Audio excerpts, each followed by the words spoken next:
की स्टार्टिंग में हमें पूरी तरह से एक डिस्ट्रॉयड सिटी दिखाई जाती है जहाँ पर मॉन्स्टर ने कब्जा कर रखा था और हर तरफ तबाही मची हुई थी। वॉरियर दिखाया जाता है जो कि बहुत ज़्यादा बुरी हालत में था और कह रहा था कि नहीं, ऐसा नहीं हो सकता, ये नामुमकिन है, मुझे सिस्टम ने चूज़ किया था, मैं कभी हार नहीं सकता था और ना ही ये सब कुछ होना था। साथ ही में हमें उसके सामने एक बहुत ही बड़े जायंट मॉन्स्टर को दिखाया जाता है जिसने एक सारी की सारी सिटी को तबाह कर दिया था और यही था इस सब की वजह, यानी कि इसी की वजह से ये वॉरियर हारा था और इसी की वजह से ये पूरी की पूरी सिटी तबाह हुई। वो आगे ये भी कह रहा था कि मैं आखिर यहाँ पर कैसे मर सकता हूँ, मुझे तो सिस्टम ने चूज़ किया था। वो ये सब कुछ कह ही रहा था कि वो मॉन्स्टर उसके ऊपर हमला कर देता है, उसे ख़त्म कर देता है और आखिर में बस हमें उसकी दर्दनाक चीख सुनाई देती है। मानो कि चैप्टर 1 की शुरुआत हमें एक रेडियो को दिखाने से होती है जहाँ पर कोई कह रहा था कि 5 दिन हो गए हैं कि यहाँ पर उस बड़े से बीस्ट ने हमला कर दिया है और यहाँ पर दूसरे दिन से हमारा बाहरी दुनिया से कनेक्शन टूट चुका है। अब हमारे पास कुछ भी करने को नहीं है, सब लोग यहाँ पर मारे जा चुके हैं। यहाँ पर डाउन गिल्ड ने कुछ लोगों को बुलाया है, कुछ कल्टीवेटर्स को, ताकि वो यहाँ पर आकर हमारी मदद कर सकें। वो टोटल 75 लोग थे जो कि यहाँ पर आए थे और वो सब कल्टीवेटर्स थे जो यहाँ पर डाउन गिल्ड ने भेजे थे।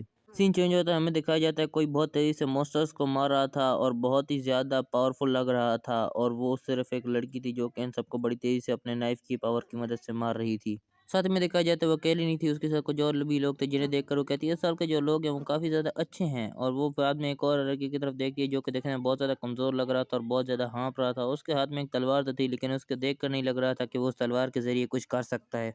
और उस लड़की के ऊपर एक वुल्फ बीस्ट हमला कर देता है जिसे देखकर लड़की कहने लगती है, ये तो एक फर्स्ट ग्रेड को बीस्ट को भी नहीं हैंडल कर सकता। बाद में दिखाया जाता है उस लड़के और उस बीस्ट के दरमियान लड़ाई शुरू हो जाती है जहाँ पर वो जो बीस्ट था उस लड़के को बहुत बुरी तरह डोमिनेट कर रहा था, उसकी तलवार को भी अपने मुंह में पकड़ लेता है लेकिन वो लड़का अपनी तलवार को छुड़वा लेता है और पीछे हटकर दोबारा आगे हमला करने के लिए जैसे ही आता है तो वो वुल्फ बीस्ट उसके ऊपर हमला करने के लिए बिल्कुल तैयार कर रहा था, जिसे देखकर बहुत ज़्यादा हैरान हो जाता है।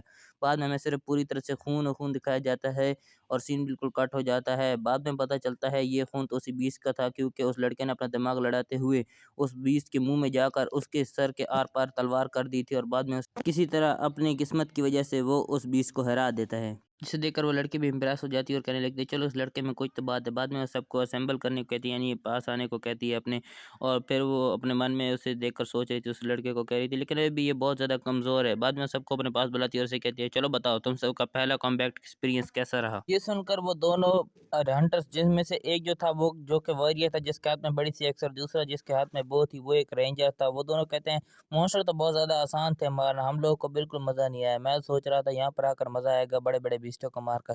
तब ये सुनकर वो जो लीडर होती है वो उनसे कहती है कि ज़्यादा ऊपर मत उड़ो, तुम लोगों को नहीं पता कि मॉन्स्टर कितने खतरनाक होते हैं, इतने कम लो ग्रेड के मॉन्स्टर को मारकर तुम लोग खुद को बड़ी चीज़ समझ रहे हो।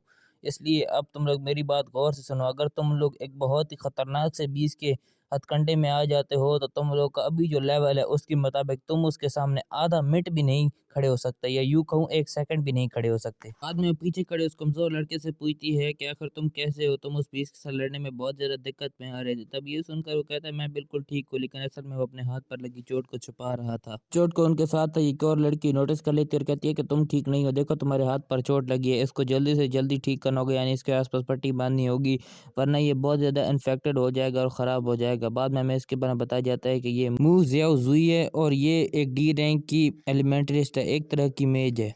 लेकिन वो जो दोनों कमीने थे उन लोगों को इसकी कोई परवाह नहीं थी। वो असल में तो बहुत ज़्यादा ताकतवर थे और उन्हें इन कमज़ोरों की मदद करनी थी।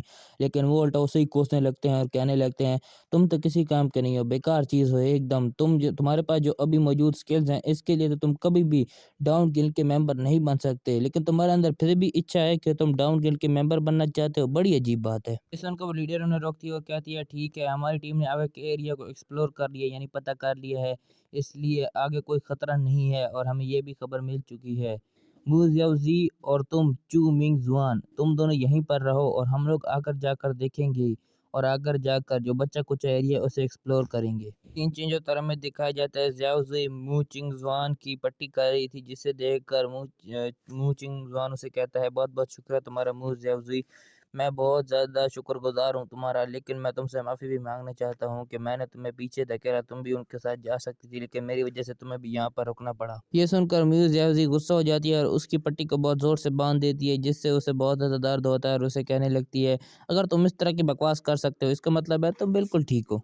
बाद में ज़ियाओज़ी मू चिंगज़ुआन से पूछती है आखिर तुम डाउन गिल्ड को क्यों जॉइन करना चाहते हो? ये सुनकर वो मुँह चिंग ज़ुआन उससे कहने लगता है, अच्छा तो तुम्हें भी यही लगता है कि मैं किसी काम का नहीं, मुझे ये डाउन गिल्ड जॉइन ही नहीं करना चाहिए क्योंकि मैं इसके काबिल नहीं, है ना? तुम्हें ऐसा ही लगता है ना? शायद मेरे पास इतनी ताकत ही नहीं कि मैं इसे इस गिल्ड के अंदर जॉइन कर सकूँ और ये बात मैं जानता भी हूँ। तब ये सुनकर जो ज़्यादा होती है वो कहते हैं, नहीं मेरा ये मतलब नहीं था। लेकिन तभी हमें उसके फ्लैशबैक एक सीन दिखाया जाता है जहाँ पर वो एक डॉक्टर से बात कर रहा था और डॉक्टर उससे कह रहा था कि उस पेशेंट के सर के ऊपर बहुत ही गहरी चोटें आई हैं। वैसे तो इस चोटों में इंसान मर जाता है लेकिन ये किसी अजूबे से कम नहीं है कि वो अभी तक ज़िंदा है, लेकिन हम लोग उसे होश में नहीं ला सकते। ये सुनकर मुझे इंसानों से पूछता है, डॉक्टर क्या सच में कोई ऐसा रास्ता नहीं है कि वो उठ जाए, वो ठीक हो जाए? मैं आपको कुछ भी देने को तैयार हूँ, प्लीज़ मुझे बताएँ आखिर कौन-सा तरीका उसे ठीक कर सकता है? मैं कुछ भी करने को तैयार हूँ उसे ठीक करने के लिए। ये सुनकर वो डॉक्टर से कहते हैं, अभी जो हमारे पास मेडिकल टेक्नोलॉजी और 2 दवाइयाँ हैं उससे तो उसे होश में लाना बहुत ज़्यादा मुश्किल है, उसके ठीक होने के चांसेस भी बहुत ही कम है। तो हमें हर तरह के हालात के लिए तैयार रहना होगा कि आखिर क्या खबर आती है। या तो वो ज़िंदा बच जाएगी, या तो वो मर जाएगी, या तो वो इसी हालत में हमेशा-हमेशा के लिए रह जाएगी। ये सुनकर वो बहुत ज़्यादा उदास हो जाता है। लेकिन जाते-जाते डॉक्टर से एक बात कहकर जाते हैं और वो कहते हैं कि अगर एक हाई रैंक हीलिंग अवेकनर जो कि डाउन गिल्ड से हो, अगर वो हमारी मदद करने को मान जाए तब एक उम्मीद की किरण है कि वो ठीक हो सकती है। तब ये सुनकर जो मू चिंगज़ुआन था वो बहुत ज़्यादा खुश हो जाता है, यानी कि अब एक उम्मीद की किरण उसके अंदर जाग उठी थी। साथ ही वो एक कमरे में घुसता है जहाँ पर एक पेशेंट पड़ा था जिसे देखकर वो कहता है कि अगर कोई ताकतवर हीलिंग अवेकनर आता है तो वो तुम्हें ठीक कर सकता है। क्यान क्यान, मैं अपनी पूरी कोशिश करूँगा और कभी हार नहीं मानूँगा और डाउन गिल से एक ताकतवर हीलिंग अवेकनर को ले आऊँगा जो कि तुम्हें ठीक कर देगा। साथ ही में क्यान क्यान और उस लड़के के साथ में बचपन की एक फ़ोटो पड़ी थी जिसे देखकर ये मालूम होता है शायद ये इसकी छोटी बहन है। नेक्स्ट सीन में हमें दिखाया जाता है कि वो लीडर और उसके साथ वो दोनों लोग भी साथ में जा रहे थे लेकिन आगे उन्हें कोई मैजिकल बीस्ट नहीं दिखता। जिसे देखकर लीडर कहती है, आखिर आगे कोई मैजिकल बीस्ट क्यों नहीं है और साथ ही में यहाँ पर तो कोई बंदे भी नहीं है हमारे। और वो अपने मन में ये भी सोच रही थी आसपास कोई मैजिकल बीस्ट नहीं, यहाँ तक कि कोई छोटा सा बीस्ट भी नहीं, लो ग्रेड बीस्ट भी यहाँ पर नहीं है। आखिर यहाँ पर हुआ क्या है और मुझे यहाँ पर बड़ी अजीब सी फीलिंग हो रही है और ये तब से है जब से मैं यहाँ पर आई हूँ। आखिर यहाँ पर हुआ क्या है? और साथ में उन दोनों बंदों का भी पर्सपेक्टिव दिखाया जाता है जो कि खुद भी कह रहे थे कि ये घटिया जगह, यहाँ पर तो कोई लो ग्रेड के मैजिकल बीस्ट ही नहीं है, हम लोग तो यहाँ पर कोई हाई ग्रेड मैजिकल बीस्ट पाने की सोच रहे थे, लेकिन यहाँ पर तो कोई एक हड्डी भी नहीं है उनकी। लीडर को भी उसकी बात में पॉइंट लगता है और वो कहती है, हाँ यहाँ पर तो कोई लाशें वाशें भी नहीं है, हमारे यहाँ पर सर्वाइवर्स आए थे, उनकी लाशें तो कम से कम यहाँ पर मिलती, लेकिन नहीं यहाँ पर तो वो भी नहीं है। क्या छोटे छोटे मैजिकल बीस्ट उससे पकड़ कर खा गए होंगे लाशों को? नहीं, ऐसा नहीं हो सकता। या यहाँ पर कोई लो ग्रेड बीस्ट ऐसा होगा जो लाशों को खाता होगा? नहीं, ऐसा भी नहीं हो सकता। या यहाँ पर कोई एक हाई ग्रेड, मिड ग्रेड और या फिर उससे भी बड़ा हाई ग्रेड मैजिकल बीस्ट हो, तो अगर यहाँ पर वो हुआ और यहाँ पर छुपा हुआ और हम के ऊपर अटैक करने की कोशिश करो, लेकिन तभी लीडर को कुछ महसूस होता है। बातें करते-करते एकदम से रुक जाती है और बहुत ही ज़्यादा डर जाती है। जल्दी से पीछे तरफ भागते हुए कहती है, हमें मुँह के ज़्याओ ज़्याओ और चू मिंग ज़ुआन के पास वापस जाना होगा और बाद में वो दौड़ते हुए कहने लगती है, अगर मैं सही हूँ तो उन दोनों को कुछ हो गया है। और बाद में हमें उन दोनों का सीन दिखाया जाता है जहाँ पर जो मुँह ज़्याओ ज़्याओ थी, वो कह रही थी, चलो तुम्हारे पास कोई वजह तो है यहाँ पर आने की, मेरे पास तो इतनी ख़ास कोई वजह भी नहीं है। मैं नहीं जानती कि आखिर मैं यहाँ पर क्यों हूँ? हालाँकि मैं इतनी ज़्यादा ताकतवर भी नहीं हूँ, ना ही मुझे ताकतवर बनने का कोई शौक है। बस मेरे पास कोई वजह नहीं है, मैं बस ऐवें ही इस गिल्ड में जॉइन होना चाहती हूँ ताकि मैं थोड़ी-सी ताकतवर बन सकूँ क्योंकि मुझे पता है इस दुनिया में जो ताकतवर होता है उसी की इज़्ज़त होती है, वही बचा रहता है। बाद में वो अपनी बातें आगे करते हुए जारी रखती है और कहती है, अगर कोई ताकतवर डिमोनिक बीस्ट मेरे सामने आ गया तो मैं इतनी ज़्यादा डर जाऊँगी कि मैं बता नहीं सकती। लेकिन जैसे-जैसे वो ये बातें कर रही थी उसके पीछे की ज़मीन टूट रही थी और पीछे से एक बहुत बड़ा स्टेन मोटर निकल कर आता है जो कि उसके ऊपर हमला कर देता है। लेकिन उसे इस बात की बिल्कुल भनक नहीं लगती और आगे अपनी बात को कंटिन्यू रखती है और कहती है कि मैं तो इतना डर जाऊँगी कि मैं डर के मारे हिल भी नहीं पाऊँगी। जैसे ही उसे इस चीज़ का ज़्यादा होता है वो पीछे घूम कर देखती है तब वो मोस्टर उसे खाने वाला था, लेकिन मू चिंगज़ुआन आता है और वो उसे दूर फेंक देता है और खुद उस मोस्टर का खाना बन जाता है। मोस्टर उसे खा जाता है जिसे देखकर जो मू ज़ेउ थी वो बहुत ज़्यादा डर जाती है और कहने लगती है चू मिंगज़ुआन, और उसको सिर्फ हमें दिखाया जाता है हाथ ही बाहर रह गया था, बाकी वो मोस्टर उसे खा गया था। गाइस मैं जानता हूँ मेरे से नाम लेने में गलती हो रही है, लेकिन इसके लिए आप प्लीज़ मुझे लोगों को माफ़ कर देना क्योंकि मैं बहुत वक़्त बाद वीडियो बना रहा हूँ। अब एटलीस्ट 10 दिनों के बाद, वो इसलिए क्योंकि मेरे पेपर हो रहे थे, इसलिए थोड़ा एडजस्ट कर लेना। चू मिंगज़ुआन को खाने के बाद अब वो मॉन्स्टर मुँह ज़्याओ ज़्याओ के आगे आ गया था और उसे खाने की कोशिश कर रहा था और वो एक बहुत बड़ा स्नेल मॉन्स्टर था जिसे देख कर म्यूजिया डरते हुए कहती है कि चूमिंग जॉन को तो इसने खा लिया, लेकिन वो अभी भी जिंदा है, अभी भी मौका है उसे बचाने का। अगर मैं इसके ऊपर हमला करूं तो इसे हरा सकती हूँ, खुद को भी बचा सकती हूँ और म्यूचिंग जॉन को भी। हमें उस मॉन्स्टर के पेट के अंदर का सीन दिखाया जाता है जहाँ पर चूमिंग जवान था और वो कह रहा था कि आखिर मुझे इतना दर्द क्यों हो रहा है, मैं कहाँ हूँ, मैं कौन हूँ। तभी वो कहने लगता है, हाँ मुझे याद आया, मुझे एक बहुत बड़े मैजिकल बीस्ट ने खा लिया था और अभी मैं उसके पेट में हूँ। हमें सामने कोई डेड बॉडीज को भी दिखाया जाता है जो कि उस स्नेल मॉन्स्टर ने खा रखी थी, जिन्हें देखकर चूमिंग जॉन कहता है, क्या मैं भी उन लोगों की तरह बन जाऊंगा। आप लोगों ने एक बात नोटिस की, जो जो नीले बालों वाला है, ये स्टोरी की स्टार्टिंग में जिसके पास सिस्टम था ये वही है। शायद इसके मरने के बाद इस बड़े से स्नेल मॉन्स्टर ने इसे भी खा लिया होगा।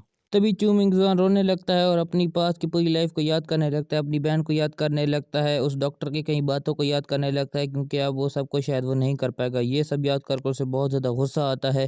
पहले तो अपने आप को शांत करता है, बाद में उन लाश में पड़ी तलवार को उठाते हुए कहता है, नहीं मैं यहाँ पर नहीं मरूंगा, मैं अपने आखिरी दम तक कोशिश करता रहूंगा और इस बीस को मार कर यहाँ से बाहर निकलूंगा। तो चलो गाइस यहीं पर वीडियो को एंड करते हैं। जानता हूँ ये वीडियो थोड़ी छोटी है, लेकिन मैं अब अपने इस वीडियो को अपने चैनल पर अपलोड करूंगा, क्योंकि और ज़्यादा इंतज़ार आप सबको नहीं करवा सकता। और साथ ही में एक ज़रूरी अनाउंसमेंट, मैंने अपने चैनल की मेंबरशिप को ऑन कर दिया है, तो प्लीज़ जो लोग आप में से मेरी चैनल की मेंबरशिप को ले सकते हैं प्लीज़ ले लो।